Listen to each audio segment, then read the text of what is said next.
Good morning students, class 7th video number 27। As you all know chapter number चल रहा है 2।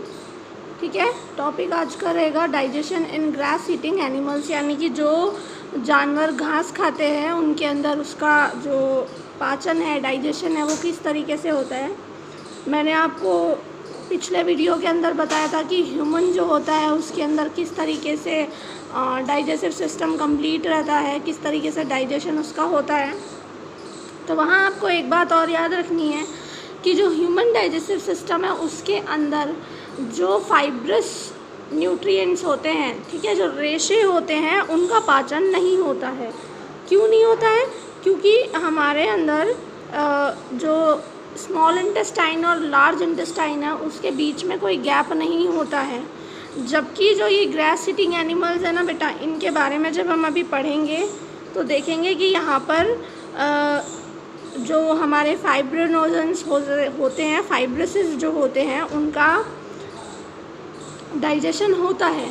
देखिए, grass eating animals chew half digested food are called ruminants. ठीक है, वो सारे जानवर जो घास खाते हैं वो क्या करते हैं, अपना खाना आधा चबाते हैं, है ना, चबाते हैं खाने को, हाफ डाइजेस्टेड फूड, आधा चबा करके पचा लेते हैं। उन्हें क्या कहते हैं? रूमिनेंट्स। रूमिनेंट्स समझते हैं आप लोग? रूमिनेंट्स वो सारे जानवर होते हैं जो पागुर करते हैं, या जुगाली जिसको बोलते हैं, जुगाली करते हैं। ठीक है, मतलब पहले आधा चबाया हुआ फूड जो है उसे खा लेते हैं। क्या करते हैं देखिए, the ruminants bring back the swallowed food to chew again. यानी कि जो ये रूमिनेंट्स होते हैं, ये जो पागुर करने वाले जानवर होते हैं, ये जितना खाना इन्हें एक बार में मिलता है उतना ये जल्दी जल्दी आधा चबा कर ही खा जाते हैं, और फिर उसको बाद में दोबारा अपने मुंह के अंदर लाते हैं। निगले हुए खाने को दोबारा अपने मुंह के अंदर लाते हैं और उसे दोबारा से आराम से बैठ के चबाते हैं। ठीक है, observe the cow, buffaloes and goats chewing continuously at the rest even when they are not eating. All ruminants are herbivores. आपने कभी गाय, भैंसे या बकरियों को देखा है वो लगातार अपना मुंह चलाती रहती हैं? जब वो खा नहीं रही होती हैं तभी भी वो अपना मुंह चलाती हैं, लगातार चबाती रहती हैं। क्यों? क्योंकि वो क्या करती हैं, जब उन्हें खाना मिलता है तो एक बार में ही खा लेती हैं और इकट्ठा कर लेती हैं। ठीक है, उसके बाद में जब वो आराम करती हैं तो इसी खाने को वापस लेके आती हैं और फिर इसे आराम से चबा करके फिर उसे पचाती हैं। ठीक है, अब ये जितने भी एनिमल्स रूमिनेंट्स होते हैं या पागुर करते हैं, जुगाली करते हैं, वो सारे के सारे जो एनिमल्स होंगे वो बेटा हर्बीवोर्स होते हैं, यानी कि सारे शाकाहारी होते हैं। क्लियर? ये सब जो है शाकाहारी होते हैं। अब आप देखिए यहाँ पर, grass in is rich in cellulose and difficult to digest. ठीक है, अब ये जो घास है बेटा, इसके अंदर बहुत अधिक मात्रा में सेल्यूलोज पाया जाता है जो कि पचाने के लिए बहुत कठिन है, और इंसानों में सेल्यूलोज का पाचन नहीं होता है। ह्यूमन डाइजेस्टिव सिस्टम में सेल्यूलोज अगर आप खा भी लेंगे तो वो पचता नहीं है। Clear? Many animals including human can not digest the cellulose. बहुत सारे जानवर और इंसान भी इस सेल्यूलोज का पाचन नहीं कर सकते हैं। Then how do ruminants digest their food? तो ये जो रूमिनेंट्स होते हैं, घास खाने वाले जानवर होते हैं, ये फिर इस सेल्यूलोज का पाचन किस तरह से कर पाते हैं। ठीक है, तो देखिए यहाँ पर कुछ टॉपिक हैं, उन्हें देख लेते हैं एक बारी। Firstly, it requires more chewing. सबसे पहली बात यह है कि अगर जानवर घास खाते हैं तो उन्हें बहुत ही ज़्यादा चबाने की ज़रूरत पड़ेगी, नॉर्मल खाने से ज़्यादा चबाना पड़ेगा। That is why ruminants have big chewing teeth with powerful jaw muscles. और इसीलिए जो चारा खाने वाले जानवर होते हैं, घास खाने वाले जानवर होते हैं, उनके पास बड़े बड़े दांत होते हैं चबाने के लिए, और बहुत ही पावरफुल जॉ मसल, यानी कि जो जबड़े की मांसपेशियां होती हैं उनकी, वो बहुत ही पावरफुल होती हैं, क्योंकि उन्हें बहुत देर तक और बहुत ज़्यादा जो है चबाना पड़ता है। ठीक है, second, ruminants have unique stomach divided into 4 compartments: rumen, reticulum, omasum and abomasum. देखिए क्या होता है, ये मैं आपको बता देती हूँ कि ये जो पूरा ह्यूमन डाइजेस्टिव सिस्टम नहीं है, क्या है, एनिमल डाइजेस्टिव सिस्टम, जिसमें भी रूमिनेंट्स की बात कर रहे हैं जो घास खाते हैं।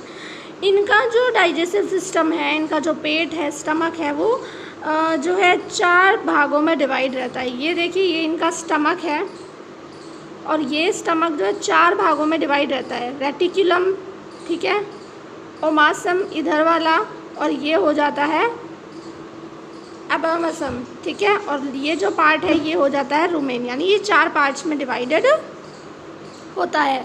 इसके बाद the half chewed grass is swallowed and it first goes from the mouth to rumen and largest of the 4 compartment।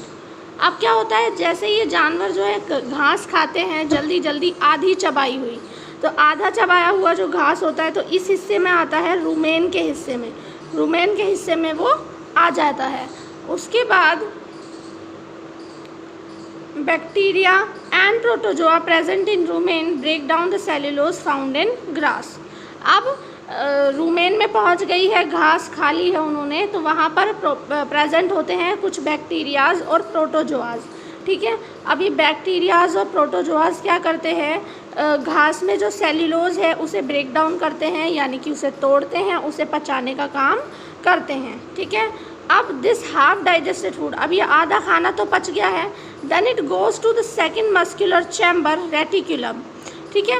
इसके बाद ये रूमेन से आधा बचकर खाना कहाँ चला जाता है, रेटिकुलम में चला जाता है, from where it is sent back to the mouth as cud to be chewed again, ठीक है। अब यहाँ देखिए आप, ये खाना यहाँ आया, आधा पचाया और यहाँ रेटिकुलम में पहुँच गया, और रेटिकुलम में आधा पचा हुआ खाना वापस कहाँ जाता है, वापस मुंह में आ जाता है कि इसे दोबारा से चबाया जाए, ठीक है।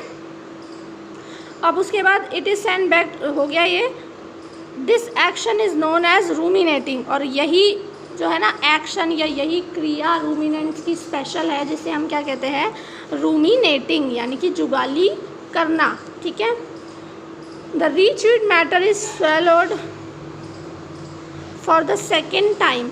अब दोबारा से चबाया हुआ खाना फिर से एक बार निगला जाता है, निगल जाते हैं वो फिर से, by passing the first 2 chambers, ठीक है। By passing the first 2 chamber it enters the third chamber, omasum, ठीक है। अब जो खाना चबाया है दोबारा से, तो वो अब दोनों चैम्बर्स में से होते हुए तीसरे चैम्बर में चला जाता है, पेट के ओमेसम, ठीक है। Where food is broken down into still smaller pieces, और यहाँ पर क्या होता है, खाना और भी छोटे छोटे टुकड़ों में जो है तोड़ दिया जाता है। Excess water is absorbed in the this compartment. और देखो, ह्यूमन बींग्स जो होते हैं उनके अंदर, ह्यूमन बींग्स के अंदर जो वाटर एब्जॉर्प्शन होता है वो लार्ज इंटेस्टाइन, बड़ी आंत में होता है, जबकि जो ये रूमिनेंट्स होते हैं इनके अंदर वाटर का जो एब्जॉर्प्शन होता है वो कहाँ होता है, ओमेसम में होता है। क्लियर? यहाँ तक आपको पूरा जो इसका step by step digestive system है वो समझ में आया। उसके बाद लास्ट देखिए, finally it enters the mouth chamber, the abomasum which is the true stomach. अब ये लास्ट वाले चैम्बर में पहुंच जाता है, एबोमेसम, और यहाँ ये एक तरीके से देखा जाए तो ये असली पेट जो होता है ना रूमिनेंट्स के अंदर, वो ये एबोमेसम ही होता है। Enzymes act upon the food and digestion process. अब यहाँ पर बहुत सारे मिलते हैं एंजाइम्स जो फूड का डाइजेशन जो है कर देते हैं। Clear? After absorption of useful material from the digested food, अब जब खाना पच जाता है तो उसमें से सारे यूज़फुल मटेरियल जो अच्छे तत्व होते हैं उन्हें एब्जॉर्ब कर लिया जाता है। The left over food is waste. अब जो खाना बच गया है या जो पचा हुआ, नहीं पचा हुआ, बचा हुआ है, वो सब क्या है, वेस्ट है। If it is retained in the food, अगर ये वेस्ट मटेरियल जो निकल गया है वो अगर खाने में मिल जाता है तो ये जानवरों के लिए हार्मफुल, नुकसानदायक होता है। Therefore it should be removed, इसीलिए इसे बाहर निकालना ज़रूरी होता है। It is done by the anus in man, dog, cat, cattle. तो ये जो है अनस के द्वारा होता है। अनस बेटा एक बॉडी पार्ट होता है जहाँ से हम वेस्ट मटेरियल को जो है सिक्रीट करते हैं। ठीक है। इट इज़ ऑल्सो डिफिकेशन, ठीक है, इसी को डिफिकेशन कहते हैं या एक्सक्रीशन कहते हैं, उत्सर्जन इसे कहते हैं। The solid waste is called faeces, और जो सॉलिड वेस्ट होता है, जो ठोस हमारा जो वेस्ट मटेरियल होता है, उन्हें फीसेस कहते हैं। क्लियर। नेक्स्ट जो है टॉपिक हम डिस्कस करेंगे नेक्स्ट वीडियो के अंदर। तब तक के लिए आप इसे बहुत अच्छे से पढ़िए, इसके स्टेप्स लर्न कीजिए। Thank you.